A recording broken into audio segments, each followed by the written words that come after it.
అందరికీ నమస్కారం. నా పేరు షేక్ మొయినుద్దీన్, వైఎస్ఆర్సీపీ స్టేట్ జాయింట్ సెక్రటరీని. నెల్లూరు జిల్లా ప్రజలు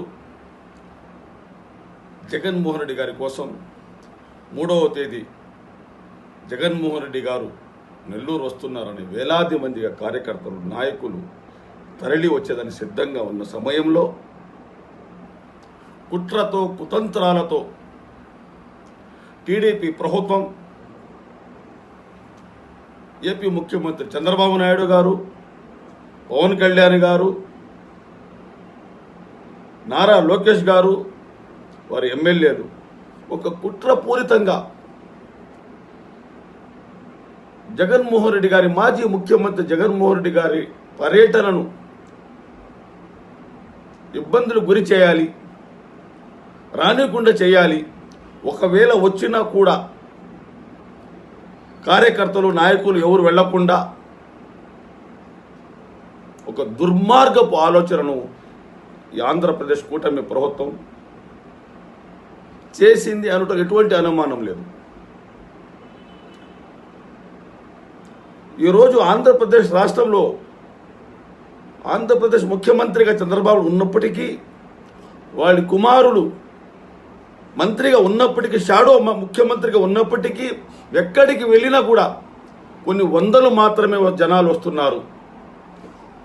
దాన్ని చూసి భయపడిపోయారు చంద్రబాబు నాయుడు. మా యొక్క పర్యటనలో జనాలు రావడమే లేదు.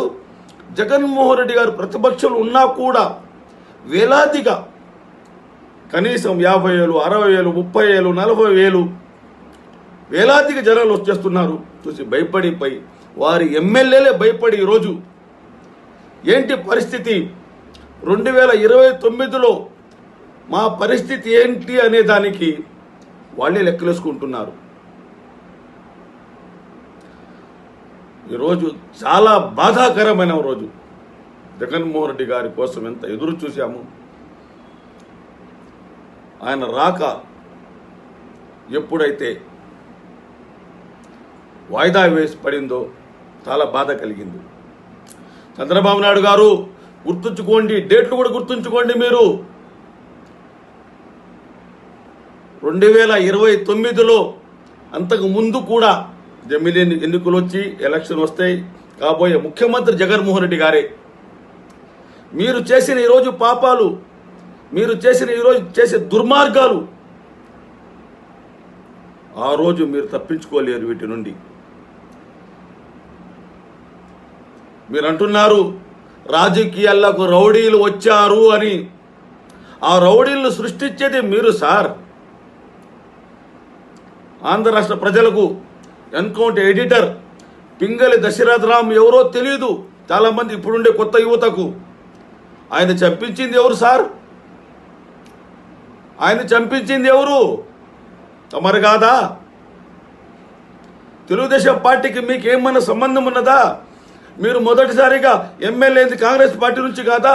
మా అమ్మపై ఛాలెంజ్ చేసి పోటీ చేసింది మీరు కాదా? ఓడిపోయిన తర్వాత మామ పంచన చేరి మామకై వెన్నుపోటు పొడిచి మీరు ముఖ్యమంత్రి అయింది అందరికి తెలియదు రాష్ట్రంలో. మీరంటారు రౌడీ రాజకీయం గురించి. హూ కిల్డ్ బాబాయ్ అంటారు, హూ కిల్డ్ మామాయ్? ఎన్టీ రామారావు చంపింది ఎవరు? ఆయన కుర్చీని లాక్కున్నది ఎవరు? ఆంధ్ర రాష్ట్ర ప్రజలు గ్రహించాలి. ఈరోజు అబద్ధపు వాగ్దానాలతో చంద్రబాబు నాయుడు ప్రజల్ని మోసం చేస్తూ ఏమి ఊహకున్నాని ఇచ్చినానంటున్నారు. P4 అంటే అడుక్కు తినండి, పేదల్లారా ధనికుల దగ్గరికి పోయి అడుక్కు తినండి అనేది P4. దాన్ని ఏదో గొప్పగా తెలియని వాళ్ళకి చెప్పేస్తున్నారు. P4 వల్ల బంగారు ఆంధ్ర అవుతుంది, ప్రజలు బంగారంతో కిటికీలు, దర్వాజాలు కట్టుకుంటారు అంటున్నారు. ఇంతకంటే మోసం, ఇంతకంటే ద్రోహం ఇంకోటి ఉంటుందా? చంద్రబాబు నాయుడు మాట్లాడే ప్రతి మాట అబద్ధాలు, ప్రతి మాటలో కుట్రలు, కుతంత్రాలు తప్ప వేరేది లేదు. ఉదయం లేచినప్పటి నుంచి ప్రజలకు ఏమి చేయాలి అని ఆలోచన లేదు.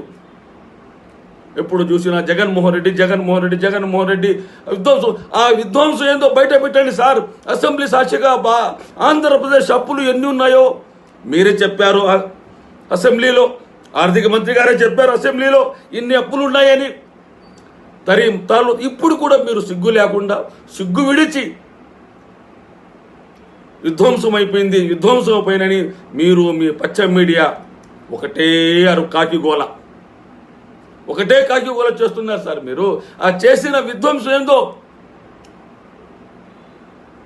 ఒక వైట్ పేపర్ రిలీజ్ చేయండి. మీరు చేసేది విధ్వంసమా, జగన్మోహన్ రెడ్డి గారు హయాంలో జరిగింది విధ్వంసం తెలిసిపోతుంది ప్రజలకు. మీరు వచ్చి గట్టిగా సంవత్సరం అయింది, రెండో సంవత్సరం అడుగు పెట్టారు. ఇప్పటికే మీరు 1,60,000 కోట్ల రూపాయలు అప్పు తెచ్చారు. ఆ ఎవరికి ఇచ్చారు, ఏమి చేశారు ఎవరికి తెలియదు. ఇంతకంటే దుర్మార్గం ఇంకోటి ఉండదు సార్. చేసింది రౌడీజం, రాజకీయాల్లో రౌడీజం నింపింది మీరు. ఈరోజు హూ కిల్డ్ రామారావు అనే పుస్తకం ఒకటి బయట పెట్టండి సార్, ప్రజలకు తెలుసుకుంటారు. ఇప్పుడు మీ ప్రభుత్వం ఉంది, మీ హోంమంత్రి ఉన్న ప్రభుత్వం అంతా మీదే. పూర్తి భయంకరమైన మెజార్టీతో మిమ్మల్ని గెలిపించింది. ఈవేమి గెలిపించా, ప్రజలు గెలిపించారా పక్కన పెట్టండి. గెలిచారు, ఇక్కడైనా మీరు బయట పెట్టండి నిజాలు ఏమిటో మీకు అర్థమవుతాయి. ఈ దేశాన్ని ఈరోజు ఈ రాష్ట్రాల్లో కందుకూరులో జరిగినటువంటి హత్యలకు ఎవరు బాధ్యులు సార్? సింహాచలం దేవాలయం జరిగిన మృతులకు, అక్కడ జరిగిన వెళ్ళినటువంటి ఆ బిడ్డలు ప్రాణాలు పోగొట్టుకుని దానికి బాధ్యులు ఎవరు సార్? జరగని దాని నేరాలపై కాకాని గోవర్ధన్ రెడ్డి గారు జైల్లో పెడతారు, సురేష్ గారిని జైల్లో పెడతారు.